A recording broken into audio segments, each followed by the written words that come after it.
Hello दोस्तों, स्वागत है आपका आपके अपने यूट्यूब चैनल स्टडी विथ एजे में। इसमें आज की वीडियो में मैं आपके लिए लेकर के आया हूं आपकी 8th ग्रेड अभ्यास पुस्तिका, जो आपकी सामाजिक विज्ञान की है बच्चों, और कक्षा छठवीं के बच्चों के लिए आई हुई इस साल की नई वर्कबुक है। और दोस्तों, आपकी हिंदी, अंग्रेजी, विज्ञान, संस्कृत, गणित सारी वर्कबुक चैनल पे मैंने करवा दिया है। तो चैनल को सब्सक्राइब करके उन वर्कबुक को देखें, पढ़ें और समझें कि किस प्रकार से मैंने सारी चीज़ें उसमें आपको बताई है। आज की इस वीडियो में हम देखेंगे अध्याय 12, आधारभूत लोकतंत्र, भाग 3, नगरीय क्षेत्रों में स्थानीय सरकार। इसके बारे में जानेंगे, इसके प्रश्नों के उत्तर हम देखेंगे कि कैसे आपको लिखना है। सारी चीज़ें आज की इस वीडियो में हम देखते हैं। तो दोस्तों, चैनल ध्यान से सब्सक्राइब कर लेना। आपकी तिमाही, छमाही और वार्षिक परीक्षा के समय चैनल पर काफ़ी सारे वीडियोस लेकर के आता हूं मैं। ओलंपियाड परीक्षा के वीडियो, सभी चीज़ें इस चैनल पर आपको हमेशा मिलेंगी। तो उन सभी को देखने के लिए चैनल को ध्यान से सब्सक्राइब कर लीजिएगा, ताकि समय पर आपको सारी चीज़ें मिल सके और उन्हें पढ़ करके आप परीक्षा में काफ़ी अच्छे नंबर ला सकें। आइए देखते हैं। सबसे पहले सही विकल्प चुनकर लिखिए वाले इसमें प्रश्न है। तो पहला प्रश्न यहाँ आपके लिए दिया है, संपत्ति कर वसूल करता है। कौन करता है? तो इसे करते हैं बच्चों स्थानीय सरकार, है ना। स्थानीय सरकार जो होती है वो संपत्ति कर वसूल करती है। बी नंबर इसमें सही उत्तर होगा। प्रश्न दूसरा देखते हैं। इसमें पूछा है, मद्रास कारपोरेशन को स्थानीय कर लगाने की शक्ति प्राप्त हुई थी। कब हुई थी? तो ये हुई थी दोस्तों 1792 में। तो बी नंबर इसमें सही उत्तर होगा, 1792। इसके बाद तीसरा प्रश्न है, लोकतंत्र में सरकार किसके प्रति उत्तरदायी होती है? तो लोकतंत्र में जो सरकार होती है बच्चों, वो जनता के प्रति उत्तरदायी होती है। तो ए नंबर इसमें सही उत्तर होगा, जनता। तो इस प्रकार से आपको 1, 2, 3 ऐसे कंप्लीट करना है। अब हम देखते हैं चौथा प्रश्न। तो प्रश्न 4 में आपसे यहाँ पूछा है कि हमारे देश में स्वच्छता सर्वेक्षण का समय अंतराल क्या है? तो यानी स्वच्छता का सर्वे जो होता है वो कब होता है? तो ये होता है बच्चों हर 1 साल के बाद होता है, यानी हर वर्ष होता है ना। तो इसमें लिखेंगे हम 1 वर्ष। पांचवा प्रश्न है, एक नगर की जनसंख्या 5 लाख है, वहां पर पार्क की देखरेख कौन करेगा? तो दोस्तों, 5 लाख से ऊपर अगर जनसंख्या होती है तो वहां पर नगर पालिका कार्य करती है। तो डी नंबर इसमें सही उत्तर होगा। छठवां प्रश्न है, सर्वाधिक स्वच्छ नगर का पुरस्कार सबसे अधिक बार किस शहर को मिला है? तो सबसे ज़्यादा बार इस इंदौर शहर को मिला है बच्चों। तो इस प्रकार से आपको प्रश्न 6 तक कंप्लीट करना है। अब हम देखेंगे प्रश्न नंबर 7। सातवें प्रश्न में आपसे यहाँ पर पूछा है, प्रश्न नंबर 7, देखते हैं क्या लिखा है। तो इसमें लिखा है बच्चों कि यदि किसी गांव की सड़क पर सीवेज का पानी बह रहा है तो आप इसकी सूचना किसको देंगे? तो दोस्तों, सीवेज का पानी जब बहेगा अगर किसी गांव में, तो गांव की सरकार है, तो गांव की सरकार को हम ग्राम पंचायत बोलते हैं। तो उसे हम किसको सूचना देंगे? ग्राम पंचायत को देंगे। प्रश्न 8 है, इंदौर शहर में स्थानीय निकाय क्या है? तो इंदौर शहर में दोस्तों नगर निगम है। तो सी नंबर इसमें सही उत्तर होगा, नगर निगम। नौवां प्रश्न है, इनमें से कौन सा कार्य स्थानीय निकाय का नहीं है? तो इसमें बच्चों रेलवे का संचालन करना स्थानीय निकाय का काम नहीं है, ये रेलवे बोर्ड करता है। दोस्तों, नहीं है वाले प्रश्नों को बहुत अच्छे से देखिएगा, इनमें बहुत सारे कन्फ्यूजन होते हैं। 10वां प्रश्न देखते हैं, सबसे छोटा कार्य क्षेत्र किस इकाई का है? तो सबसे छोटी जो इकाई होती है बच्चों, वो होती है ग्राम पंचायत। तो इस प्रकार से बी नंबर आपको लिखना है। इसके बाद हम देखेंगे रिक्त स्थान की पूर्ति आपको करना है, यानी खाली स्थान भरना है। तो सही शब्दों से आपको यहाँ खाली स्थान भरना है। यहाँ शब्द दिए हैं, नागरिक, निर्वाचित, नीला, वार्ड समितियाँ, है ना। तो इस प्रकार से बहुत सारे शब्द हैं, इन शब्दों को आपको सही जगह पर फिल करना है, सही जगह पर भरना है।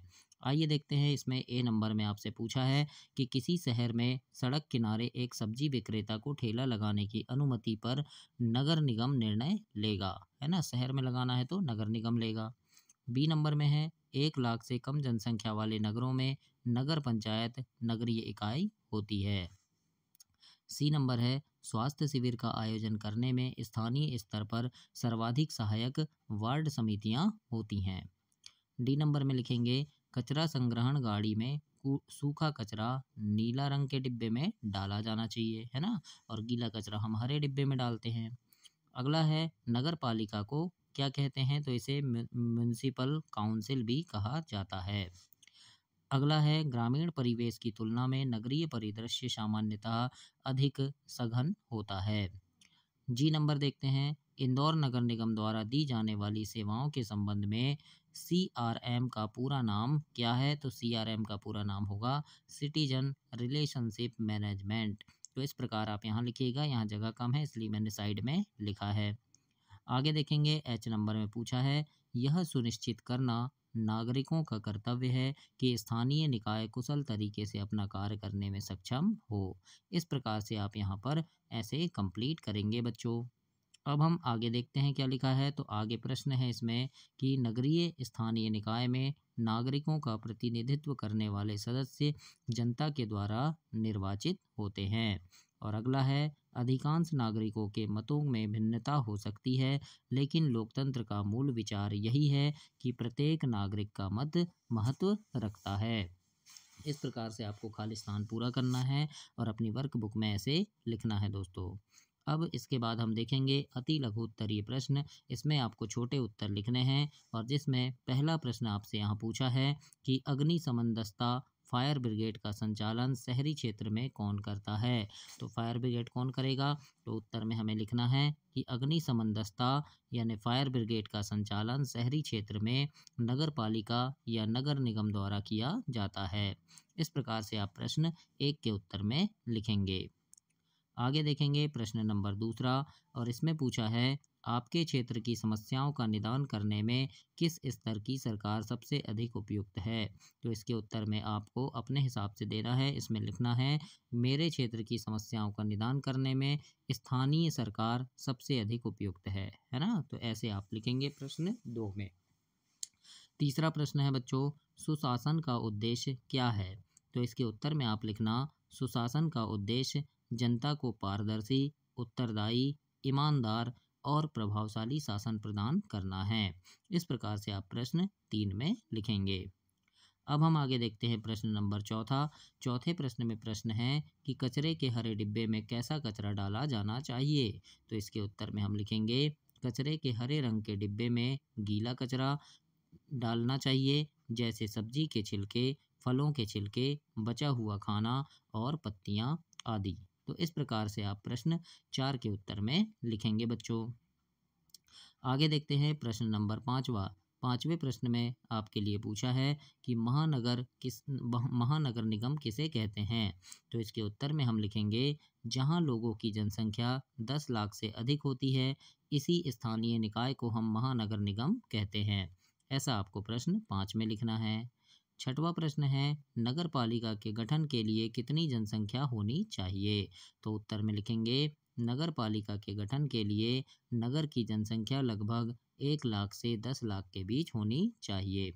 इस प्रकार प्रश्न 5 और 6 में आपको लिखना है। अब हम आगे देखते हैं प्रश्न नंबर 7वां और 7वें प्रश्न में आपके लिए पूछा है कि भोपाल शहर में स्थानीय निकाय के रूप में नगर पालिका का गठन क्यों नहीं किया गया है? तो इसके उत्तर में हम लिखेंगे कि भोपाल शहर की जनसंख्या 10 लाख से अधिक है, इसलिए वहाँ नगर पालिका नहीं बल्कि नगर निगम का गठन किया गया है ना? क्यों? क्योंकि 10 लाख से अधिक जनसंख्या है। 8वां प्रश्न है बच्चों, अनीता ने अपने नगर को समीर के गांव से भिन्न क्यों बताया? तो इसके उत्तर में लिखेंगे, क्योंकि नगर में अधिक जनसंख्या, सड़क, बिजली, स्कूल, अस्पताल ऐसी सुविधाएं होती हैं। इस प्रकार से प्रश्न 8 में लिखना है। अब हम देखते हैं प्रश्न 9वां। इसमें पूछा है, इस अध्याय में ऐसे 3 नगरों का नाम लिखिए जहां पर स्थानीय निकाय के रूप में महानगर निगम कार्य कर रही है। तो ऐसे नगर के नाम हमने क्या पढ़े हैं पाठ में? भोपाल, इंदौर और चेन्नई। तो इन 3 नगरों के नाम आपको लिख देना है अपनी वर्कबुक में।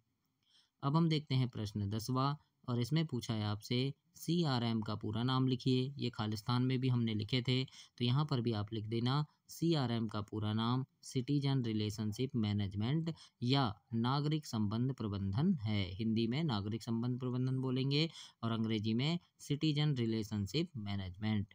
तो इस प्रकार से आप इसका उत्तर लिखेंगे बच्चों प्रश्न 10 का। आगे देखते हैं लघु उत्तरीय प्रश्न है और इसमें प्रश्न नंबर 1 इसमें लिखा है लघु उत्तरीय में कि प्रति सहभागी लोकतंत्र का मुख्य विचार क्या है?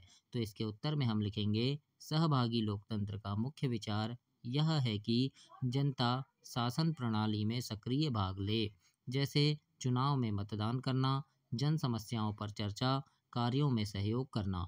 इस प्रकार से आपको प्रश्न 1 में लिखना है। अब हम देखते हैं प्रश्न नंबर दूसरा। और दोस्तों, चैनल ध्यान से सब्सक्राइब कर लेना। आपकी तिमाही, छमाही परीक्षा, ओलंपियाड परीक्षा, सारी परीक्षाओं के समय चैनल पर काफ़ी सारे वीडियोस मैं लेकर के आता हूं, जिसमें आपके परीक्षा में आने वाले महत्वपूर्ण प्रश्न होते हैं। पेपर की वीडियोस होती हैं, उन प्रश्नों को पढ़कर आप परीक्षा में काफ़ी अच्छे नंबर ला सकते हैं। तो उन सभी को देखने के लिए चैनल को सब्सक्राइब कर लीजिएगा। आइए देखते हैं इसमें आगे क्या लिखा है। तो आगे प्रश्न दूसरा इसमें दिया है आपके लिए कि स्थानीय निकाय के संदर्भ में वार्ड किसे कहते हैं। तो इसके उत्तर में हम लिखेंगे, नगरों एवं कस्बों को छोटी छोटी इकाइयों में विभाजित किया जाता है, जिन्हें वार्ड कहते हैं। वार्ड समितियां स्वास्थ्य शिविर का आयोजन जैसी गतिविधियों में सहायता करती हैं। प्रत्येक वार्ड का एक वार्ड पार्षद होता है। इस प्रकार से प्रश्न 2 के उत्तर में हम लिखेंगे दोस्तों। तीसरा प्रश्न है इसमें कि नगरीय स्थानीय निकाय किसे कहते हैं। तो इसके उत्तर में आप लिखेंगे, नगरीय स्थानीय निकाय वे संस्थाएं होती हैं जो शहरों और कस्बों में स्थानीय स्तर पर शासन और प्रबंधन का कार्य करती हैं। ये नगरों की साफ सफाई, पानी की व्यवस्था, सड़कें बनवाना, कचरा प्रबंधन आदि कार्य करती हैं। ऐसा आपको प्रश्न 2 और 3 में लिखना है, कंप्लीट करना है। अब हम देखते हैं प्रश्न नंबर 4। चौथा प्रश्न है, भारत की सबसे पुरानी नगर निगम संस्था कौन सी है और यह कब स्थापित की गई। तो इसमें लिखेंगे, भारत की सबसे पुरानी नगर निगम संस्था मद्रास नगर निगम है। यह सन 1688 में अंग्रेजों द्वारा स्थापित की गई थी। तो ये याद रखिएगा, आईएमपी प्रश्न है, ये आ भी सकता है पेपर में, तो इसे आपको ध्यान से पढ़ना है बच्चों। वैसे पढ़ना तो सभी को है, पर आप अच्छे से पढ़ाई कीजिएगा, पेपर में अच्छे नंबर आपके आएँ, ऐसी मेरी शुभकामनाएं हैं। आगे देखते हैं प्रश्न 5। वार्ड समिति और ग्राम पंचायत में क्या समानताएं हैं। तो इसमें हम लिखेंगे, वार्ड समिति और ग्राम पंचायत दोनों स्थानीय स्वशासन की इकाइयां हैं। जनता ग्राम सभा और वार्ड समिति के माध्यम से अपनी समस्याएं सीधे उठाती हैं। इस प्रकार से आप प्रश्न 5 में लिखेंगे। छठवां प्रश्न है, कैसे पता करेंगे कि किस नगर में कौन सा स्थानीय निकाय है। तो इसके उत्तर में हम लिखेंगे कि आबादी के आधार पर वर्गीकरण करके और स्थानीय प्रशासन कार्यालय से संपर्क करके स्थानीय नगर निगम, नगर पालिका या नगर पंचायत कार्यालय से क्षेत्रीय जानकारी प्राप्त कर सकते हैं, है ना। इस प्रकार से हम ऐसे पता लगा सकते हैं। तो ऐसे आपको प्रश्न 6 में लिखना है। अब हम देखते हैं प्रश्न नंबर 7वां। इस प्रश्न में पूछा है कि ग्रामीण निकाय की स्थानीय सरकार और नगरीय निकाय की स्थानीय सरकार में क्या समानता होती है ना। अंतर नहीं पूछा, समानता पूछा है, याद रखना। तो इसमें लिखेंगे कि दोनों ही स्थानीय प्रशासन की इकाइयां हैं और जनता की समस्याओं को हल करने के लिए काम करती हैं। लोग अपनी समस्याओं और ज़रूरत को सीधे प्रशासन तक पहुंचा सकते हैं। इस प्रकार से प्रश्न 7 में लिखेंगे। 8वां प्रश्न देखते हैं, इसमें पूछा है, शहरों में भी सामुदायिक भावना होती है। इस पाठ में दिए गए उदाहरण से समझाना है। तो उत्तर में हम लिखेंगे कि अनीता के क्षेत्र में भारी वर्षा के बाद एक मकान ढह गया तो आसपास के लोग सहायता के लिए आगे आए। यह घटना दिखाती है कि शहरों में भी सामुदायिक भावना होती है। इस प्रकार से प्रश्न 8 में लिखना है और कंप्लीट करना है। अब हम देखते हैं प्रश्न 9वां। और 9वें प्रश्न में इसमें लिखा है बच्चों कि वार्ड समिति किन किन समस्याओं पर ध्यान देती है। कोई 3 समस्या आपको लिखना है। तो इसमें हम लिखेंगे, सड़क और नालियों की मरम्मत करना, सफाई और कचरा प्रबंधन की व्यवस्था करना और पानी की आपूर्ति और सीवेज व्यवस्था को ठीक बनाए रखना। इस प्रकार से प्रश्न 9 तक आपको लिखना है। अब हम देखते हैं इसमें प्रश्न नंबर 10। और 10वें प्रश्न में यहाँ पर लिखा है कि भारत में विकेंद्रीय शासन व्यवस्था है, इसके पक्ष में कोई एक तर्क दीजिए। तो इसमें हम लिखेंगे कि भारत में विकेंद्रीय शासन व्यवस्था है, इसीलिए है क्योंकि भारत में इसके तहत सत्ता को स्थानीय स्तर पर बांट दिया जाता है, जिससे लोग अपने मुद्दों का समाधान स्वयं कर सकते हैं। इससे लोकतंत्र मजबूत होता है। इस प्रकार से प्रश्न 10 में लिखना है दोस्तों। अब हम देखेंगे दीर्घ उत्तरी प्रश्न, बड़े उत्तर लिखना है आपको। और दोस्तों चैनल ध्यान से सब्सक्राइब कर देना। और आप मेरी वीडियो आप कहाँ से देख रहे हैं, अपने गांव का, शहर का नाम, अपना का नाम कमेंट बॉक्स में कमेंट करना। वीडियो कैसी लग रही है वो भी बताइएगा। बहुत मेहनत से आपके लिए मैं वीडियो बनाता हूं बच्चों, तो आपका एक कमेंट, एक लाइक, एक सब्सक्राइब ही मुझे चाहिए और कुछ नहीं चाहिए। आप बहुत अच्छे से पढ़ाई करें, बहुत अच्छे नंबर आएँ आपके, मेरी शुभकामनाएँ हैं आपके साथ। तो आप चैनल ध्यान से सब्सक्राइब कर देना बच्चों। इस चैनल पर आपको काफ़ी सारी चीज़ें आपके काम की हमेशा मिलती रहेगी। आइए देखते हैं प्रश्न नंबर पहला है दीर्घ उत्तरीय में कि नगरीय स्थानीय निकाय की आय के कोई 5 स्रोत लिखिए। मतलब नगरीय स्थानीय निकाय जो है वो कैसे पैसे कमाती है। तो लिखेंगे जैसे टैक्स, है ना, घर, जमीन, पानी के लिए लगने वाला कर होता है। फिर सेवा शुल्क है, पानी टैंकर या सामुदायिक भवनों भवनों का शुल्क। लाइसेंस या परमिट, व्यापार के लिए लाइसेंस या विज्ञापन शुल्क। और सरकार से मदद होती है, जैसे राज्य और केंद्र सरकार से योजनाओं के लिए धनराशि भी मिलती है। तो इस प्रकार से आप प्रश्न एक में लिखेंगे। अब हम देखते हैं प्रश्न नंबर दूसरा। इसमें पूछा है ग्रामीण क्षेत्र की तुलना में नगरीय शासन अधिक जटिल क्यों होता है।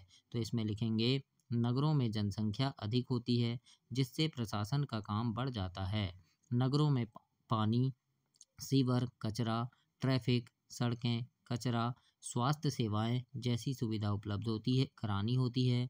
भीड़ भाड़, बेरोजगारी, झुग्गी बस्तियां, प्रदूषण जैसी समस्या शहरों में अधिक होती है। तो इस प्रकार से आपको तुलना करके ऐसे लिखना है बच्चों। अब हम देखेंगे प्रश्न नंबर 3। इसमें पूछा है एक जागरूक नागरिक के क्या कर्तव्य होते हैं। तो उत्तर में लिखेंगे स्वच्छता बनाए रखना, नागरिकों को अपने आसपास की सफाई रखने की जिम्मेदारी निभानी चाहिए। और जल और ऊर्जा की बचत, पानी और बिजली का सही इस्तेमाल करना, सार्वजनिक स्थानों की देखभाल करना, उन्हें कोई नुकसान ना पहुंचाना, यातायात नियमों का पालन करना जिससे दुर्घटना की संभावना कम हो। तो ये सब जिम्मेदारियां होती है। तो ऐसे आपको प्रश्न नंबर 3 में लिखना है। अब हम देखेंगे प्रश्न 4। चौथे प्रश्न में पूछा है कि भारत में प्रशासनिक व्यवस्था को इस अध्याय में दिए गए पिरामिड के आधार पर समझाइए। तो इसमें हम लिखेंगे राष्ट्रीय स्तर, है ना, ये क्या है, राष्ट्रीय स्तर जो है ये सबसे ऊपर संघ सरकार होती है जो पूरे देश का संचालन करती है। इसके बाद है राज्य स्तर, प्रत्येक राज्य में राज्य सरकार होती है जो अपने राज्य और प्रशासन की जिम्मेदारी निभाती है। फिर है स्थानीय सरकार, इसमें ग्राम पंचायत, नगर निगम, नगर परिषद और नगर पंचायत जैसी संस्थाएं होती हैं। इस प्रकार से आपको प्रश्न 4 के उत्तर में लिखना है। आगे देखेंगे प्रश्न नंबर 5वां। इसमें पूछा है कचरे के पृथक्करण के संबंध में यदि नागरिक अपने कर्तव्य का पालन नहीं करते हैं तो क्या समस्याएं उत्पन्न हो सकती हैं। तो इसमें हम लिखेंगे कि यदि नागरिक अपने कर्तव्य का पालन नहीं करते हैं तो प्रदूषण, गंदगी, स्वास्थ्य समस्याएं, मच्छर, मक्खियां और अन्य कीट पनपते हैं। इससे डेंगू, मलेरिया जैसी बीमारियां फैल सकती हैं। तो ऐसे आपको प्रश्न नंबर 5 में लिखना है और कंप्लीट करना है बच्चों। तो ये आपका अध्याय 12 समाप्त हुआ। अगली वीडियो में हम अध्याय 13 देखेंगे। तब तक के लिए आप चैनल को सब्सक्राइब करें, वीडियो को लाइक करें और अपने दोस्तों तक भी इसे शेयर करें। धन्यवाद बच्चों।